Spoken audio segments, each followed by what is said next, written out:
বাংলাদেশের জাতীয় সংসদ নির্বাচন নিয়ে দক্ষিণ এশীয় রাজনীতিতে ব্যাপক তোড়জোড় শুরু হয়েছে, যার আঁচ অনুভূত হচ্ছে দিল্লি থেকে বেজিং পর্যন্ত।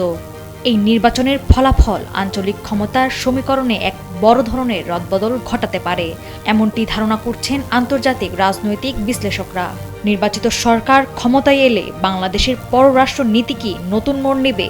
এই কৌতূহল থেকেই দক্ষিণ এশিয়ার প্রতিটি প্রতিবেশী দেশের চোখ এখন বাংলাদেশের নির্বাচনের ওপর।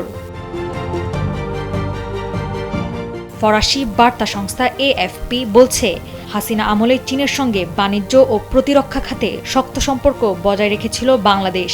তবে চীন পাশে থাকলেও শেখ হাসিনা ভারতকে সবসময় বাংলাদেশের সবথেকে কাছের এবং প্রধান কৌশলগত বন্ধু হিসেবে গুরুত্ব দিয়েছে। বিশ্লেষকদের মতে এখন সেই সমীকরণ বদলে যাচ্ছে এবং অন্তর্বর্তী সরকার ও ভবিষ্যতের সরকার দুটি স্পষ্টভাবে চীনের দিকে ঝুঁকবে বলে ধারণা করা হচ্ছে। শেখ হাসিনা পতনের পর থেকেই নিয়মিতভাবে নয়াদিল্লি ও ঢাকার মধ্যে উত্তেজনা দেখা যাচ্ছে। সংখ্যালঘু ইস্যুতে ভারতের অতিরঞ্জিত সংবাদ, বাংলাদেশি ক্রিকেটারকে হিন্দুত্ববাদী প্রতিবাদের কারণে আইপিএল দল থেকে বাদ দেওয়া সহ বিভিন্ন কারণে উত্তেজনা বেড়েই চলছে। এদিকে আন্তর্জাতিক বিশেষজ্ঞদের দাবি, নতুন নির্বাচিত সরকার পাকিস্তানের সাথে কূটনৈতিক বরফ গলানোর চেষ্টা করতে পারে।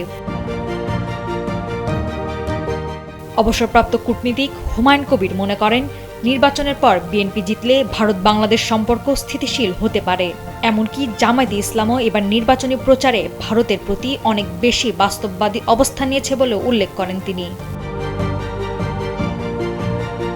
নাওয়ার সালসাবিল দুর্দানা, সময়ের আলো।